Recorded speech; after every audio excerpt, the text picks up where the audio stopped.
बघा की या लेक्चरमध्ये आपण स्कॉलरशिपचा अभ्यासक्रम आहे किंवा स्कॉलरशिप अभ्यास टिप्स आहेत ते आपण बघणार आहोत की आता 5वी 8वी असेल किंवा ज्या काही शालेय स्पर्धा आहेत परंतु स्कॉलरशिप परीक्षा आहे ही आपल्या बुद्धीला चालना देणारी परीक्षा आहे। त्यामुळे स्कॉलरशिप अभ्यास टिप्स कोणत्या आहेत बघा, त्यातला पहिला मुद्दा आहे अभ्यासक्रम तुम्हाला माहिती पाहिजे। म्हणजे स्कॉलरशिपचा असणारा जो सिलेबस आहे तो स्कॉलरशिपचा असणारा सिलेबस तुम्हाला माहिती पाहिजे।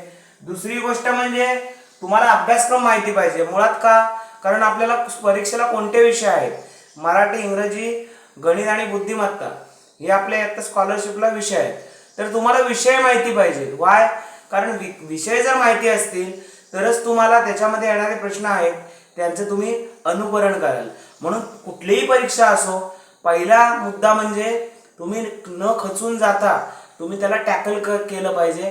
कारण लक्षात घ्या, जो विद्यार्थी खचतो किंवा जो विद्यार्थी घाबरूनच जातो त्याला या परीक्षेमध्ये यश मिळणं इम्पॉसिबल आहे।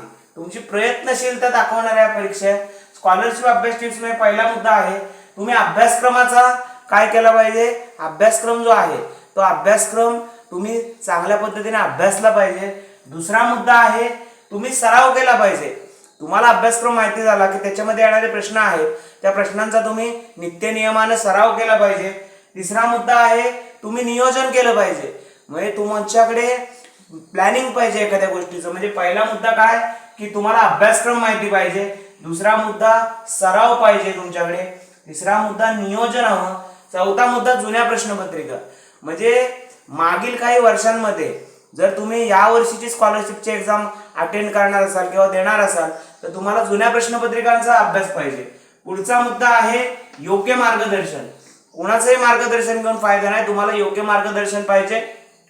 गणितामध्ये असणारे स्टेप्स, मराठीमध्ये असणारे व्याकरण विषयक नियम same as compared to the English. आणि पुढचा जो मुद्दा आहे तो मुद्दा असा आहे की त्याच्यामध्ये आपण काय करणार आहोत की बुद्धिमत्ता म्हणजे इंटेलिजन्स असेल तर त्याचा सुद्धा अभ्यास पाहिजे। आणि आत्मविश्वास पाहिजे तुमच्याकडे कॉन्फिडन्स लेवल आहे ती तुमची कॉन्फिडन्स लेवल चांगल्या पद्धतीने तुम्ही विकसित केलेली असली पाहिजे। सो बघा की स्कॉलरशिप अभ्यास टिप्स मध्ये पहिला मुद्दा काय सांगतो तर तुम्ही अभ्यासक्रमावर लक्ष केंद्रित करा। दुसरा मुद्दा आहे सातत्यपूर्ण तुम्ही सराव करा। तिसरा मुद्दा आहे तुम्ही नियोजन करा। चौथा आहे जुन्या प्रश्नपत्रिकांना तुम्ही काय करा, सरावात्मक रूप द्या। पाचवा मुद्दा आहे तुम्ही योग्य मार्गदर्शन घ्या आणि सहावा मुद्दा आत्मविश्वास घ्या। विद्यार्थी मित्रो, बघा की जर तुम्ही या 6 टिप्स पूर्ण केल्या तरच तुमचा जे काही स्कॉलरशिप मध्ये मिळणारे यश आहे हे नक्कीच तुम्हाला मिळेल। या व्हिडिओमध्ये मी इथेच थांबतोय आणि इथून पुढच्या भागामध्ये मी नवीन व्हिडिओ बनवणार आहे। धन्यवाद।